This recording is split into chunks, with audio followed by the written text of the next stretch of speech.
So, hey everyone, it's Emma again from the Marketing Success Summit. So, today I'm absolutely thrilled to introduce you all to Carole Bozkurt from the UK. So, welcome, Carole. I'm really delighted to have you back here again. Oh, thank you, Emma. I'm so delighted to be here on the Marketing Success Summit. Well, it's great to have you back. And I say that, guys, for anybody that's listening in that's new, we did a Marketing Success Summit in July earlier in this year, and Carole was equally speaking on that as well.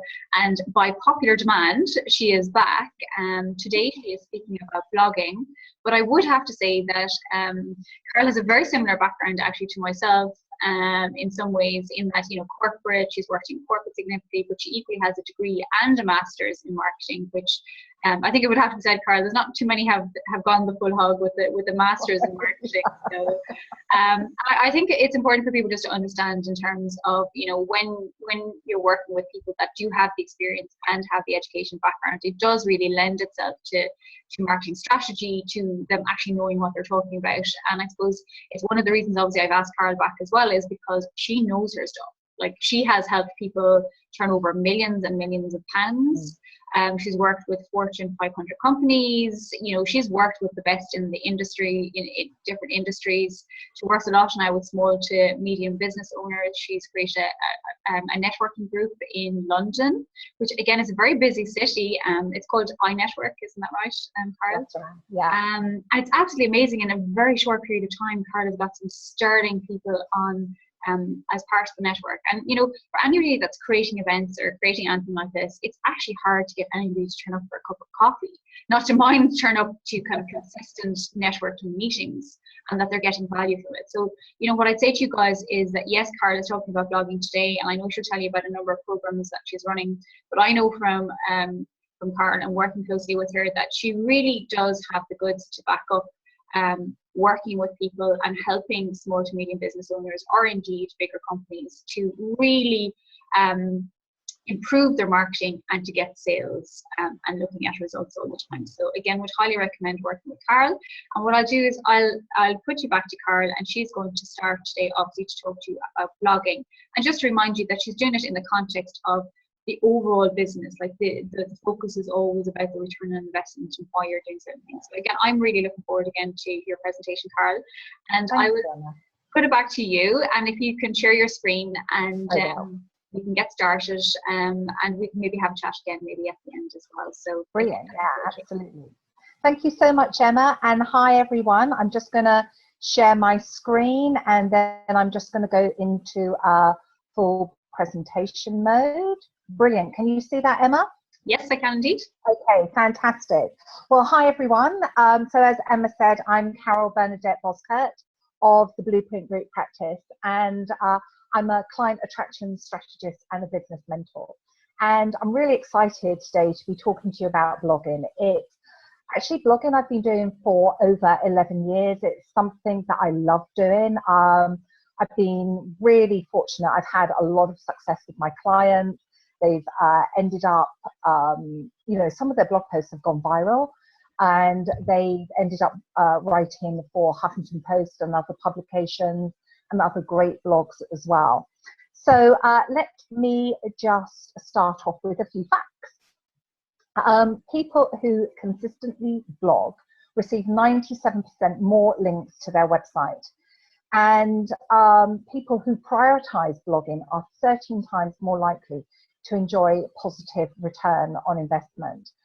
And the key here is all about being consistent. You've got to consistently blog. And providing you do that, I can guarantee you that your ideal clients, whether they're solo operators, whether they're SMEs, or whether they're big corporates, you will get noticed through it. And I've had clients who've done this. I just wanted to give you a bit of a scary fact here. By 2020, customers will manage 85% of their relationships without talking to a human. That's a little bit scary.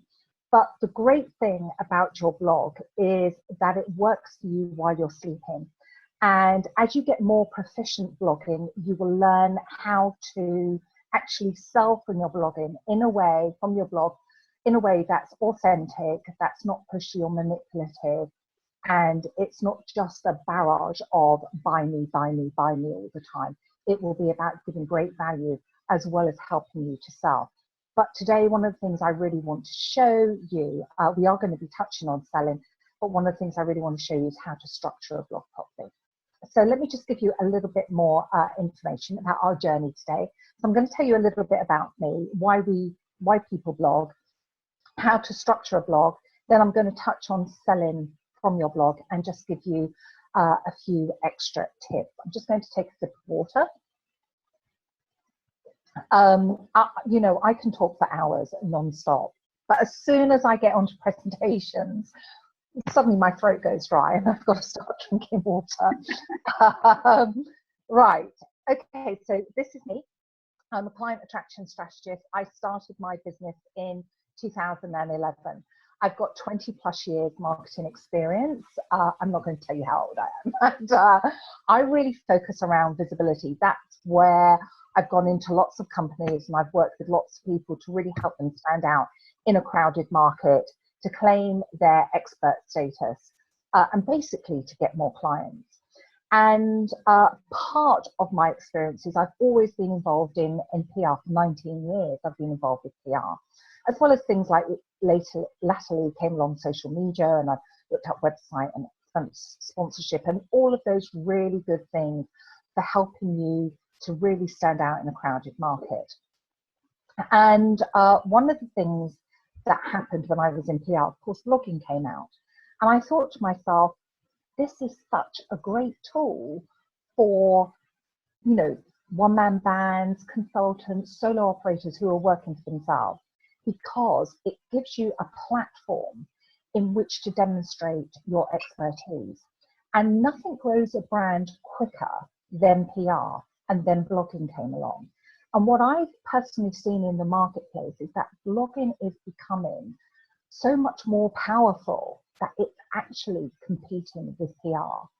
And I was with some journalists the other day, and I'm not saying this is true for every single journalist, but you know, there is a little bit of tension between journalists and bloggers, because, you know, journalists have gone, you know, a lot to journalism school, they've gone through certain training, they've worked on papers to build up their career, and then suddenly you get this blogger coming along who hasn't had the depths of training that they've had, but actually they're a really good writer.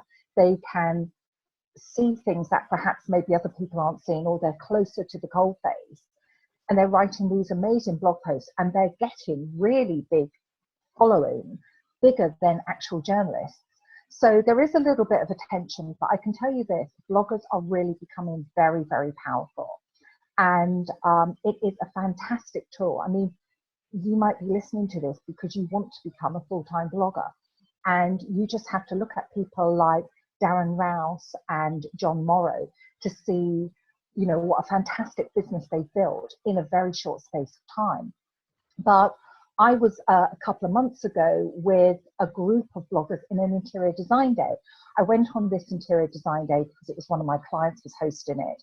And she had got 6 bloggers along, and one of them was what they call in the UK a mover and shaker. No, sorry, a blogger of influence. That was it. I was going to say mover and shaker, but a blogger of influence. And she's one of the top 25 bloggers in the UK. And, you know, we were just, you know, just talking about things and, you know, all the stuff that she needs to do, how much effort she puts into every single blog. It will take her 3 to 4 hours to write a blog. I mean, she focuses on things like interior design and fashion. So it's also about getting really good pictures as well. But there is definitely an opportunity if people wanted to become full-time bloggers to have a really good career and to really earn an awful lot of money. You've got to work at it. But equally, blogging is a fantastic tool to really get in your business and you notice out there in the marketplace. So, just going on a little bit more about me. As Emma said, I've got an MA in marketing from Kingston University in London, and my dissertation, not thesis, my dissertation was in branding. I always say it was a thesis because my actual tutor changed halfway through, and she made me write a completely different dissertation. So I had literally a month to get it in, and I think I wrote just over 80,000 words. And I think that's what you need for a dissertation, for a thesis, for a doctorate. And I'm also chartered status, which is a recognised qualification in the UK. And my background, I've been working for myself for 5 years. I started my business in 2011. But before that, I worked for a company which is now known as Willis Towers Watson, which is an American-based company. And there were 3 divisions. I worked in the financial management division, and I headed up marketing for Europe. So I worked with a lot of actuaries, and I really, really loved working with them. Such lovely people. And then before that, I worked for a company that pioneered executive coaching in the UK. Now, I'd like to say I was in my late 20s, but actually it was my early 30s when I started working with them. And at that time, there was only one other company in the UK that did coaching. There were no training schools that you could go to or training programs. And when I started working with them, they insisted that I went through all the training that they went through. And at the time, GHN, they coached 23% of FTSE 100 at main board level. And we actually coached the top 8 FTSE 100 companies. And we also coached 56% of the FTSE 100 at subsidiary board level. And they insisted that I went through all the training that the coaches went through, because they said, you will be able to sell coaching, not when you understand it here, but when you understand it here. I'm pointing to my heart. And, and I absolutely loved working there. I just learned so much. And then before that, I worked for some quite large software houses as well. So this is what I help my clients to do. I help them to attract their dream clients. And I really help my clients to charge what they're worth. And I help them to make those incremental steps. I've been working a lot with my clients lately on helping them to smash their monthly money goals. And they're just all smashing their goals, and they're really just also incredibly happy because their vibration is so high, because they're getting the money that they want to come in, the revenue every month.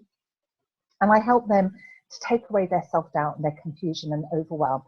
And they have a very clear strategy and plan in place, and then we take it step by step. And the most important thing for me is that we focus on the results. So what is the thing that they want to get at the end of working with me? And that's where we go. Now, this is my why.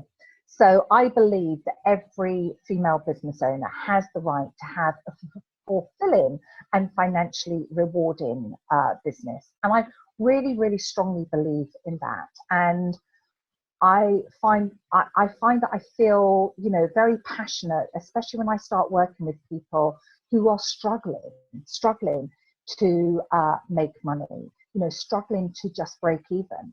And when we're running a business, this isn't about breaking even. This is about, creating a life that you really want to live and doing the things that you really love doing. So that's why I have a very strong belief in helping people to make sure that the business that they're creating for themselves is also financially rewarding. And I just thought I'd tell you about a little group I've got on Facebook. It's called the Client Attraction Superstars. It's quite a small group. It's got a fabulous atmosphere. It's very supportive, very collaborative. And if anybody watching this would love to come and join, I'd love you to be part of it. So, okay, why people blog? So I thought I would just give you a little bit of background about why people do blog. So some people blog because they want to establish their expert status in their marketplace. And I see this happen a lot with people in the corporate world. And, they're being smart. They're thinking to themselves, I want to take the next level up in my career. And actually, if I can build a reputation for myself, and I can really demonstrate my expertise, which they do through blogging, then, it's going to help me to get to land that next role. So some people use blogging so that they can be seen as a thought leader and an expert. Other people use it to journal. And you see this a lot with teenagers. And, they use platforms like Blogger. and you see that they get a lot of follow-ins. And I know teenagers who do blog, and they then have a lot of teenagers following them. And sometimes it becomes a little bit of a self-help place for them. Other teenagers are asking them how they deal with certain situations, and they feel really comfortable talking to other teenagers who are a couple of years older than them. And it really works well, because sometimes teenagers don't want to talk to their parents, you know, but they don't mind talking to, you know, sort of like a peer, really, somebody who's a couple of years older. And then you have people who do things because they want to create a theme. And I'm sure, especially if you're American listening to this, there was a lady who wanted to write for a food magazine. And she was actually writing, I think, for a gardening magazine at the time, and her job came to an end. And she decided to cook every day one of Julia Child's recipes. And she wrote about it on a blog, and she got a fantastic following. And the reason why she was writing the blog was so that she could get a job writing for a food magazine, which she got. But what happened was her blog turned into a book, and then a book turned into a Hollywood film, and Meryl Streep played Julia Childs. So sometimes people use it for a purpose to springboard. And I'm sure when this lady started, she didn't think, I want a Hollywood film coming out of it. But she did think, you know, I'm going to use this platform to help me get the job that I want. Sometimes people use blogging to stay in contact with family and friends, especially if somebody's taking a gap year or they're moving, you know, across the world to another country to live for a period of time. It's a really great way to stay in contact. You see this happening a lot in corporates. They will, you know, really big companies, they will use blogging to test out a new product, to test out what the market thinks about things. And then a lot of times, especially with people who are solo operators and even SMEs, they use blogging to generate leads. So just to give you a little example, one of my clients who's owns an IT company, he has been blogging for less than a year, but because he was blogging consistently, every week a blog was going up either onto LinkedIn or it was going up onto his website. When a barristers in London, we call them chambers here, when Chambers was looking for an IT specialist, they put managed services into Google, and he came up on the list. And that was all because he was blogging, and he wasn't using his blog to fill it with lots of SEO. It was just naturally creating the SEO that he needed, because he was filling it with lots of great content. And as a result, he was the person that was asked to go in, to have the meeting and to give the proposal. And it's for a very, very big contract. So it can definitely generate leads and bring customers to you. And also as well, the brilliant thing about blogging is that you get leverage from it. So everything I'm going to show you today, you know, I'm mainly talking about how you write a blog, but you can take this structure and you can use it in video blogging. You can take this structure and you can use it in a podcast. And the whole idea is that once you've got a blog, you then want to think about what are all the other ways that I can use it. So you can take snippets from it and use it for social media. You could take your blog and turn it into a video blog. You could take your blog and turn it into a podcast.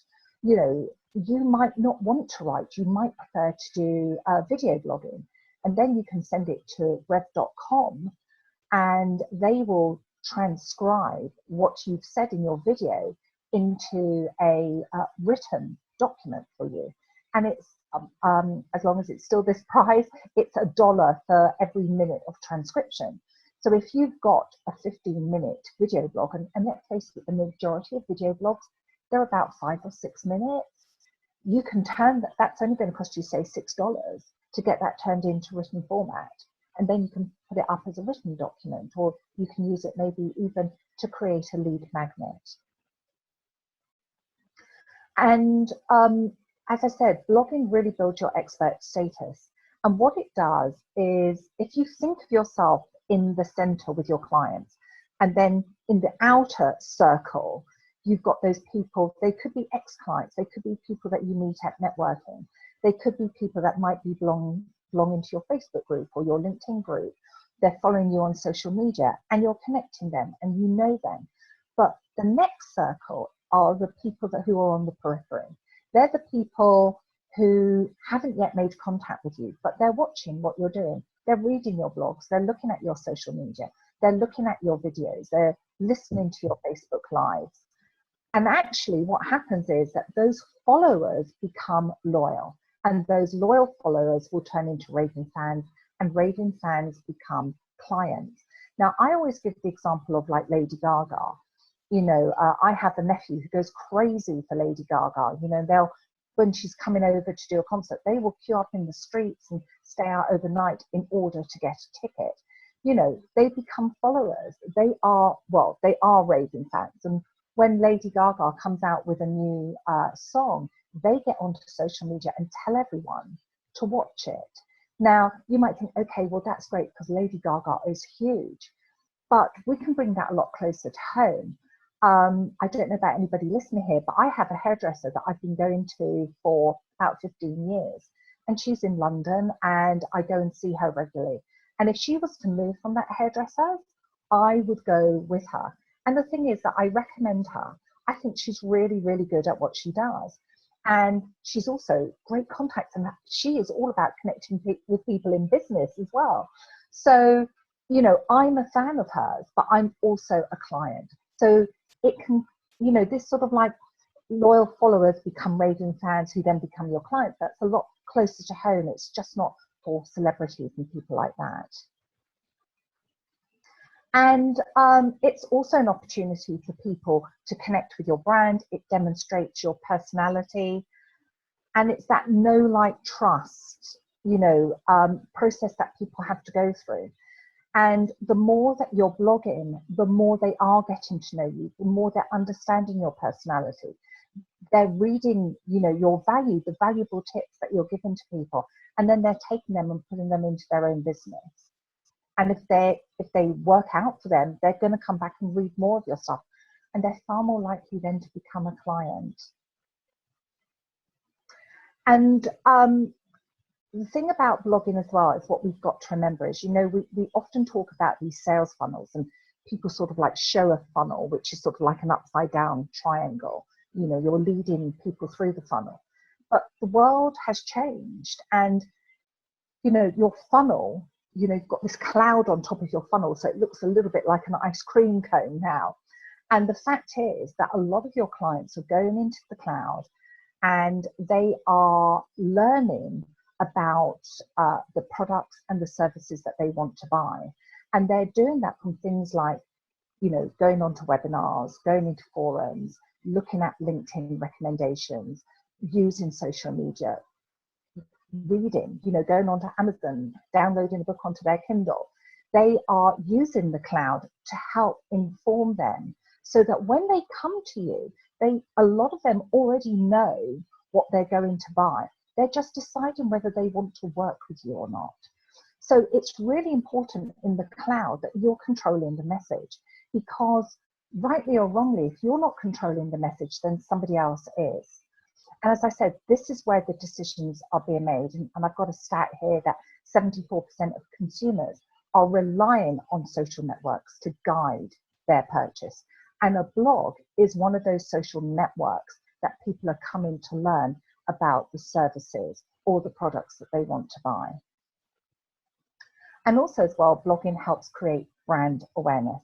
And it turns that brand awareness into brand preference, and that brand preference is you.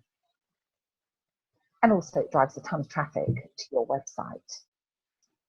So let's have a look at how we structure a blog post. I'm just going to take a sip of water. So there are 3 key elements to structuring your blog post: introduction, the body of your blog, and your sign-off. So the first thing that you need to do is actually to stop your reader from moving through your blog post, because the fact is we are inundated with information. What we do a lot of the day of the time now is we skim a blog post. We open it, we look at it, and we skim it to see if we want to invest our 4 to 6 minutes in reading it. So there are 3 key elements to your introduction: the headline, the opening lines, and creating a desire in your reader to want to read more. So first of all, what you need to do in order to start with your creating your blog post is you need to create a working title. So I just wanted to give you an example. If, for example, you say, okay, I want to write a blog post about confidence. Well, confidence is a huge subject. So let's say you want to say, okay, I want to write a blog post about confidence in the workplace, because maybe you're going after, maybe you're a coach or a consultant, and you want to help people to be more confident in their work environment. But there are still lots and lots of areas in which you could help people to be confident in.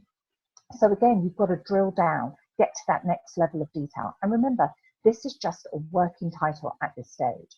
So how to confidently ask for a pay rise in your next review. Now we're really specific. So you've got that working title. It doesn't mean you're going to end up with it.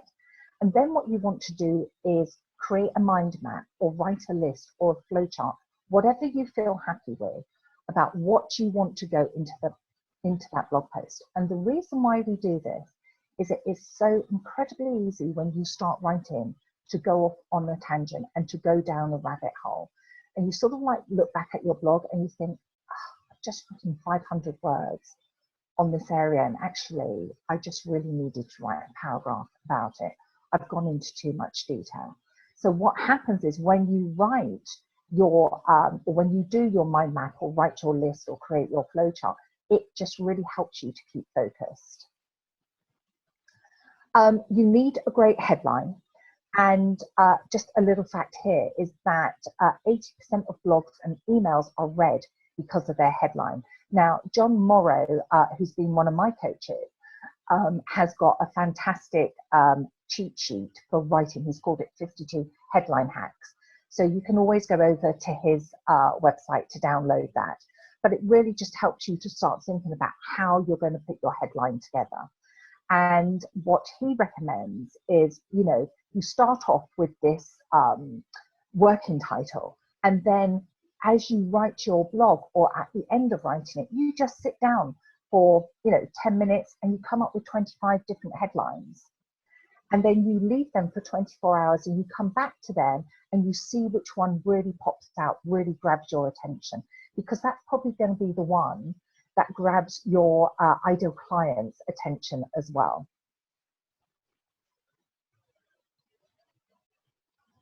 So you've got your working title, you've mind mapped or you've written a list of how you're going to structure your blog post. And you know about how to create a great headline because you've downloaded that document. And now what you want to do is you want to start writing. So the first thing you need to do, as I said before, is you need to stop your reader in their tracks so that they actually want to start reading your blog post. And you do that in sort of like a number of ways. You can ask a question, because when you ask a question, our brains automatically want to answer it. You could share a fact, you could cite a shocking incident, or you could tell a story in a couple of sentences. And you might think that's a hard thing to do, but I've seen people do it incredibly well, you know, because you're just doing it at a very high level. And what happens with this introduction part is it makes the reader stop scanning your post, because they start thinking things like, yeah, that relates to me, or yes, you know, this is worth my time in reading this, I'm going to carry on. So what you do when you start that very introduction is you are connecting to your client's pain. You see, a lot of people will come to your blog because they've got a problem or a challenge and they're looking for a solution. And what you want to do initially is you want to remind them what their pain is. And I call this pain island. You know, so you could ask 2, maybe 3 questions at the start of your blog that really hits into their pain point. Or you could write a short little story in, you know, 2 or 3 sentences that really, again, connects with their pain point. Now, you only want to stay in what I call Pain Island for a short period of time, because you're just taking them to remember what it's like, because you want to take them to Paradise Island. And actually, Paradise Island is the solution that you're going to give in your blog. So that's what you do at the beginning of your blog. And once you've got there, once you've got to Paradise Island, which is the solution, which can be something like, and in my blog post, I'm now going to tell you how to do X, or these 7 tips will guide you to do. That's your solution. You're actually going to write in the body of your blog. Now, the body of your blog forms 70% of your blog. So just to give you like an indication around words, your intro and your introduction and your close would be around 150 to 2 words. And the main body of your blog would be 700 words. Now, if you're just starting out blogging, you might think, wow, 1,000 words is really a lot. I can't do that.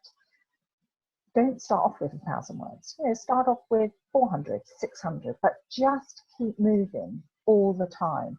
When you're getting to about the 800 word mark, that's really good. And a blog can go up to anything like 3,000 words. Now, something that I wanted to share with you, a couple of years ago, there was a change in blogging. Lots of people were writing these short blogs, and we still see people write short blogs today. And somebody like Seth Godin, his blog is probably 150 words, 200 words, max 300. But of course, Seth Godin is huge, and he has got an amazing following. So he can write a very, very short blog, and he'll have lots of engagement and lots of people connecting with it. But when you're starting off, you do need to write quite a sizable blog, like 1,000 words, like 1,500, because it is seen as quality journalism. And when Google comes in to your website, and it sort of like sends its little crawlers out, it's got more data in which to go through and analyze and decide if your blog post is better than your competitors. So if you've written a blog post of 1,000 words, 1,500, and your competitor has written a blog post of, say, 600 words, Google is going to see that your blog post, it's just got more quality to it because there's more data there for it to crunch up. And the example that I gave you earlier of my client, I mean, he has just recently changed his website, but I can tell you his website before was pretty awful. It was really old-fashioned, but he was still blogging. And it was because his blogs were 1,000 words minimum. Lots of times they were 1,200, 1,300 words. And that's how he was able to get onto the first page of Google and to get on #1 of Google, because he was writing great quality content. And there was enough content there for Google to be able to judge his content against his competitors. So as I said, if you're starting out, don't worry, don't feel overwhelmed. Start out small, but make sure every time you write your next blog, you increase the wording. And very, very soon, you will be up to 1,000 words.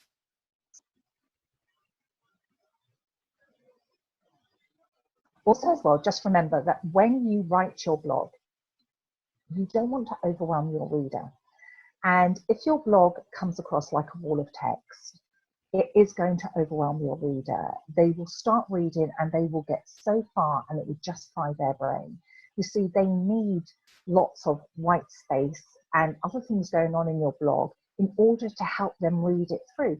Things like subheadings and bullet points and pictures and shareable tweets. It breaks up that text. And what we've got to remember is a lot of time, your reader isn't reading your blog on their laptop or on their computer. They're reading it on their mobile phone. So it's a much smaller it's a much smaller screen that they're looking at. So just be really, really careful of that. And then once you have finished the body of your blog, then it's on to the close. And again, with close, there are 3 elements. There's the closing paragraph. Then you need to tell them what you want them to do, and then about how you can sign up to your list. So when you actually come to the end of your blog, you don't want to just finish dead. You want to either finish off that paragraph by sort of like summarizing what you've already written about, or leaving them with a thought to go away, or even telling them that your next blog is going to cover the next part. You might be writing a series of blogs and you want to let them know that next week the next part in the series is going to come out. So once you've actually made that closing paragraph, you then want to tell them what you want them to do. So for example, you might ask them to leave a comment in the box below, or you might ask them to share on social media. And just remember, comments are they're gold dust, because again, when Google comes in, they can see that people are interacting, and again, there's fresh data for them to crunch up. And again, it just helps you to go up on Google's ranking. And you can say something like, if you've enjoyed this post, please share the inspiration with your contacts and friends on, and be really specific. LinkedIn, Twitter, Facebook, be really specific as to where you want them to share your post, your blog post. And somebody once said to me, do I really need to tell people how? I said, yes, you do, because we're also time poor. We're thinking, okay, I've read that, on to the next thing. And actually, really what you want them to do is to take some type of action.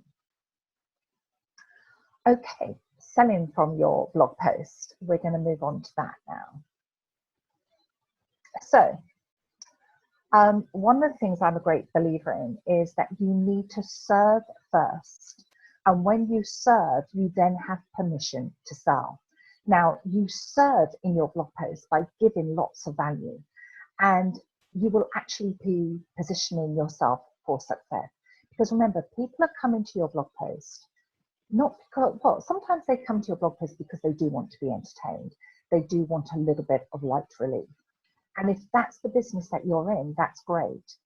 But if you actually want to drive sales through your blog post, then what you need to give your reader is tons of great value. And you need to think about the problems that they're facing. And you need to sort of like write it in bite-sized pieces. As I showed earlier, you don't want to go for those big subjects like confidence, because your blog will never answer every single problem or challenge that anyone is facing with confidence. And what they'll do is they'll read the blog post and they'll say, yeah, that's great, but they won't take action. And that's why you need to be specific. And that's why you need to, chunk down all that information and knowledge that you have into those bite-sized pieces. And just remember that you're the expert, and you know so much about, your chosen area, the topic that you interact with people about. But your client doesn't, your reader doesn't. So what might seem like very basic stuff to you actually could be really, really helpful to your reader. Now, for every 12 blog posts you will write, one can be directly related to your services or products. You might think that's quite a lot, but if you're blogging on a regular basis, say like once a week, and you can do this by just setting some time aside every single day, you will soon get around to writing a post about selling. But you need to do it in a subtle way. If you write your blog post in a way like it's an advertisement, people will understand that. There won't be any value for them in it. There'll be value for you, but not for them. So you need to actually sell in a very subtle way. So for example, the way that you could sell in a very subtle way is using a client example to demonstrate the solution. You're telling your readers what the problem is and how it worked out for your client. So clients who are facing a similar challenge or a problem, you are saying, well, my reader did this, my client did this, and as a result, they resolved that problem. And in a very subtle way, you are saying, if you have got this problem and you come and work with me, I can solve it for you because, see, I solved it for this client. And examples of this, you can say one of my recent clients, a client I was talking to the other day, from my own experience of working with clients.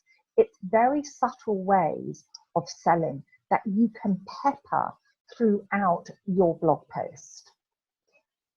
But if you litter your blog post with the word client, then actually you're selling with a heavy hand, and it will come across as quite pushy.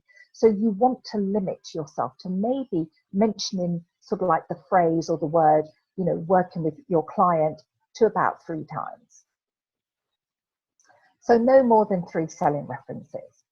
And remember that one of those references should be your call to action at the end of your blog post. So it could be download my checklist, sign up here for my video series, click here to book a discovery call, or sign up to my event. So, you just then in the body of your blog want to have 2 other selling references. And then it's nice and subtle. It's not overkill. Another blog post that you could write about is the day in the life. So you could do a case study blog post. You could do a Q&A blog post. And these blog posts are, sort of like telling people, like the day in the life is about telling people, how you're working with your clients, what normally happens, maybe some of the challenges you're helping your clients to overcome. A case study blog post is great because you're saying to your reader, here was the problem, this was the agreed way forward to create the, to deliver the solution, and these were the benefits that came out of this, and this is why my client chose to work with me. So again, a really lovely way to sell, but actually you're doing it through a case study. And then what you've got is your Q&A, and you see somebody like Marie Forleo do this incredibly well. She has like her Q&A Tuesday, and she says, okay, so I've got a question here from, and she uses a lady's name, and she says where they're from, and she doesn't say the whole of their name. She might say something like Samantha from Arizona, and this is her question. And then her whole blog post, and she does video blog posts, will be about answering that question. So again, what you're doing is demonstrating your expert status. Another way to sell without overtly being pushy. So here are a few extras just to go through.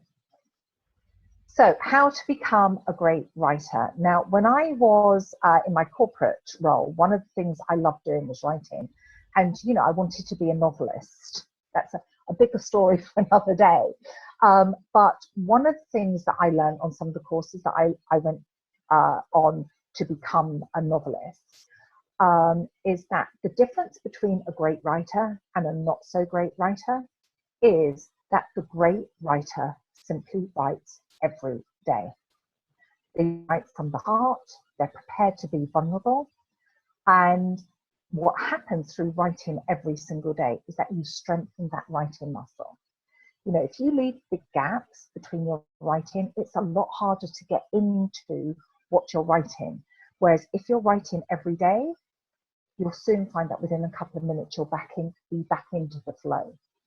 So I always recommend to my clients that they write for 30 minutes a day. And if you write for 30 minutes a day, I can guarantee you that you will have like 4 draft blogs at the end of the week. My clients do this. They never believe me when they start, and then they start doing it, and suddenly they've got 4 draft blogs, which is amazing. I always recommend people to do this first thing in the morning, because we are at our most creative between the hours of 8 a.m. and 12 noon. And that's where you're really, really flowing, all sort of like the creativity is flowing through you. And actually, that's a great time to write. So how to grow your following. So be consistent, just blog on a regular basis, and ideally make sure you're getting a blog out there once a week. And people who do this, they get more people signing up to their list, and those people are becoming clients as well. Because again, remember, it's that know, like, trust. More people are getting to know, like, and trust you. They're getting to understand what you're about, what your personality is, what your knowledge base is like, and what are your insights. And if you feel that writing once, doing a blog once a week is too much, then opt for doing it every 2 weeks. And at the very least, you want to do it once a month. Make sure it's really easy for somebody to sign up to your mailing list.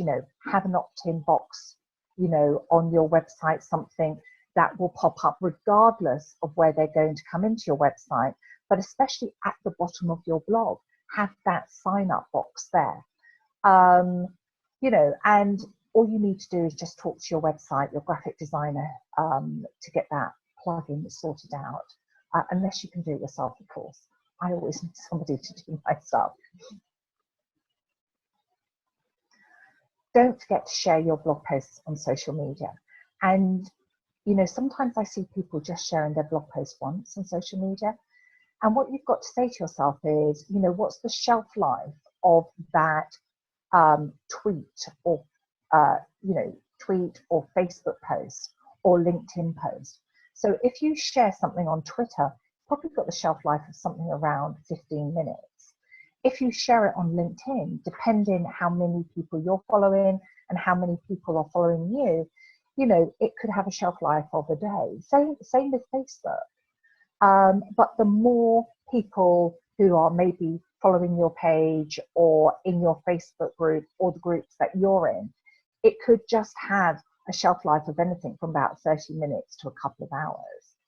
And we know with your Facebook page, because of the way the algorithms work in Facebook, not a great deal of people will end up seeing that post.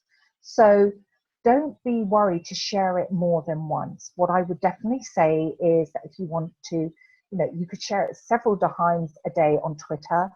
You could share it on Facebook and LinkedIn probably every few days, every 2 to 3, possibly 4 days. Pull out sound bites from your post to promote it. As I said, share it with your LinkedIn followers. Make sure you go into the groups and share it, and do the same with Facebook and go into their groups. And lots of times the groups will have days where you can share your blog as well.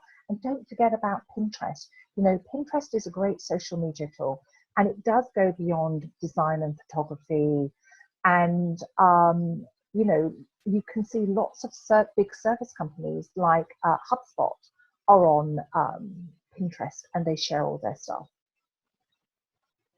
So that brings me to the end. I just want to thank everyone for their time. I really, really hope that you have got a lot from this.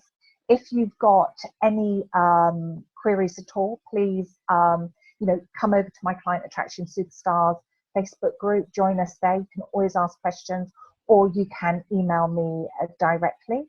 And I just wanted to put in a little bit of plug because I'm running a new program that's going to start in January around sales mastery. So if you're interested in learning a little bit about that, just go to www.blueprintpractice.com. Sorry, that should say .com, not .com/sales-mastery. Thank you very much, everyone. Fantastic. That's absolutely an amazing presentation. Thank you so much, Carole. And again, guys, if you're wanting to know more about sales, again, Carole has a stellar background in marketing in general. Obviously, she's done a lot in blogging, but equally, she's very good at sales as well. And she's running a stellar program in the new year. So I'd well recommend having a look at that program and signing up, because sales is obviously often the missing link in marketing, and it's incredibly important. And I know, Carole, that she has, literally outlined modules that are very much about, you guys learning and how you can implement and create change, as in more sales in your companies, in your businesses. So I'd highly recommend that you look and sign up for that particular course. And I think as well, you've got a great Facebook group going. You're doing so much. I mean, I know you've got lots planned for 2017 that maybe you're not ready to reveal quite yet. But, there's great stuff there. What I would say as well to people, in terms of the blogging, I mean, you have some great tips there for people, like literally how to blog and what to do in terms of how many words, and not forgetting the distribution side of it, like in terms of putting it out there. Because oftentimes you see people writing a really good blog and putting all the effort in, they put it on Facebook once and then they forget to kind of share it elsewhere. So it is really important to share it out, so people do get to read it. But also you're creating that no trust and like where people get to know you and they get to trust you, and then when you're selling something, they're more likely to buy from you on that basis. Carole, is there anything else you'd like to add into people, for people kind of as a parting comment, about blogging or about marketing in general? Yeah, I would just say about blogging, just to really share a little story for people. Sometimes I have clients who come to me and they're really, really worried about writing. They're really worried that people, that they're not a good writer, that, people are going to say unfair things about their blog. They're worried that someone's going to turn around and say that's not right. And when I very first started blogging, I actually also felt all those things as well. I thought, my gosh, someone's going to come and say it's rubbish. I don't know what I'm talking about. And actually nobody did. And everyone that I've come across, their writing is really, really good. And an awful lot of the time, they're really being a bit harsh on themselves. And actually, all they need to do is learn how to structure it. And that's why I wanted to share how to structure a blog post, because it's really, really important that you know how to structure it so you can engage your reader. And by following that sort of like outline, it will help you to create a blog that's so much more engaging for your reader. Blogging is a long-term strategy. It doesn't just happen overnight. And if it does, that is fantastic. If you blog and you get a ton of comments and a ton of likes and shares from the word go, that's fantastic. But a lot of the times, you've really got to be consistent. And what I see happen with people is they start off blogging for 2 or 3 months. They don't get any engagement and they think it doesn't work and they give up. And actually, as I said, you really need to get about 12 blogs onto your blog post to start off with, to really start getting some interaction. So just stick with it, just stay with it. Great, that's great, and great advice. Carole, I'd like to thank you very much. I mean, that's an absolutely amazing presentation delivered, and it looks amazing as well. Thank you so much for putting all this work in and for helping people and for being a part of the summit. I really appreciate it. Pleasure, Emma, and thank you so much for inviting me. Not at all. So hopefully next year you'll come back for a third one. I will. Thank you, guys. Thanks, everyone. Bye-bye. Thank you. Bye.